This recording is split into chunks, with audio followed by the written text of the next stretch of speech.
おはようございます。今回は下駄箱の天板の角の傷です。〇〇すれば簡単リペアの〇〇を理解すれば今後の仕事が楽になる。ご家庭で傷を直される時に楽に綺麗に直せるようになります。ぜひトライしてみてください。最近暑なったり寒なったり大変ですけど、では行ってみましょう。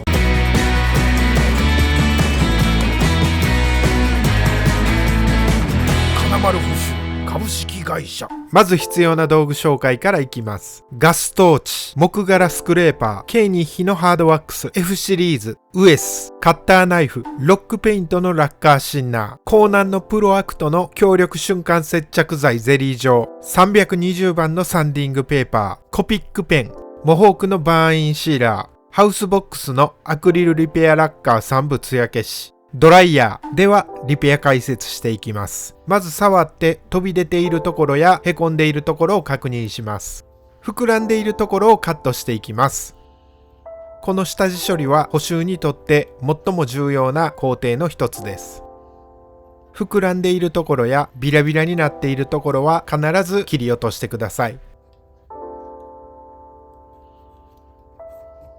コピックペンの蓋の丸いところで傷の縁を押さえ込んでいきます。最後に出っ張っているところがないか手で触って確認です。次にハードワックスの色選びです。ちょっと黄色白すぎますね。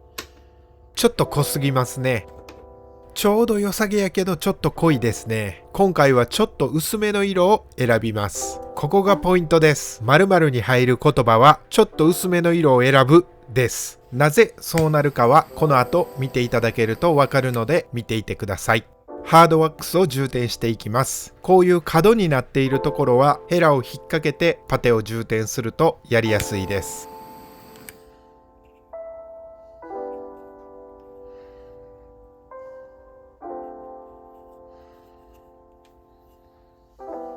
ヘラを熱してヘラについたパテを拭き取ります。その余熱でそのまま形を作っていきます。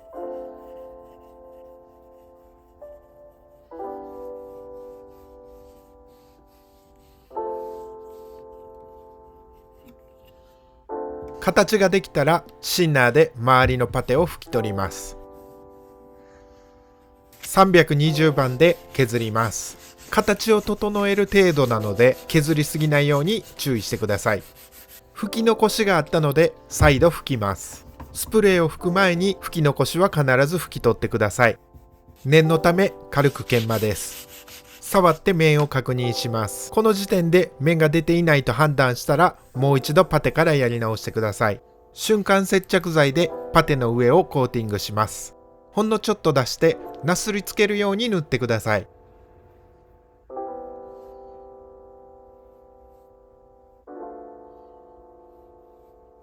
軽く研磨して表面を整えます。削った粉を拭き取ってバーンインシーラーで研磨跡を消します。乾燥させてコピックペンの N2 で色をつけていきます。ここもポイントです。濃いパテを入れてしまうと上から色を補おうと思っても濃くなる一方です。小さな傷の場合、少し薄めのパテを入れて上からペンで色を補うと綺麗に収まることが多いです。入れたペンの色が濃く出てしまったら指ですぐトントンするといい感じにぼかしてくれます。ペンで色を入れるのはあくまで補う程度のことだと覚えておいてください。でもこれがかなり効果的なのでぜひトライしてみてください。最後にツヤスプレーを吹いて完成です。完成。シンプルに仕上がりましたね。ためになったなぁと思ったらチャンネル登録高評価よろしくお願いします。先日子供と久しぶりに伊丹のスカイパークに行ってきました。飛行機見て思い出したんですよ。だいたい20年前ぐらいの話になるんですけど、登録制の派遣のバイトやってて、引っ越しやったり掃除やったりいろいろあった中で、飛行機をサンダーで研磨するっていう仕事がありました。まず空港の近くの駅で集められて、大人数でとぼとぼバイトリーダーについていって、っていうかそのバイトリーダー、引っ越しの時にお客さんからみんなでジュース飲んでねって3000円ぐらい渡されてて、夏の暑い時に結構事務所の移転で結構大変やって、やっとジュース飲めるわ思って期待しとったら猫ばばしよったんすよ。一人で。もうね、喉がサハラ砂漠。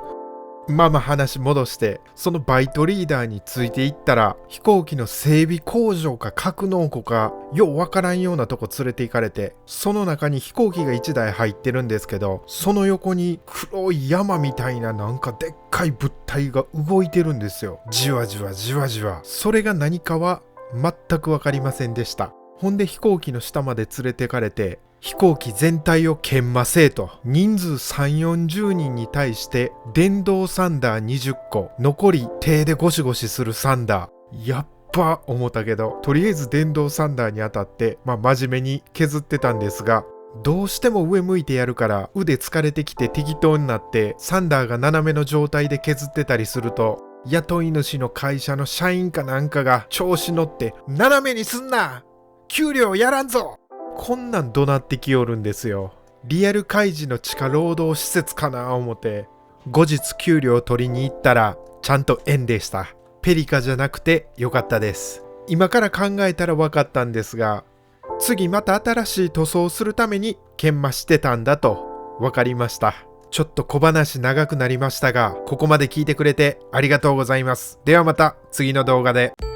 ご視聴ありがとうございます。ぜひチャンネル登録とグッド評価よろしくお願いします。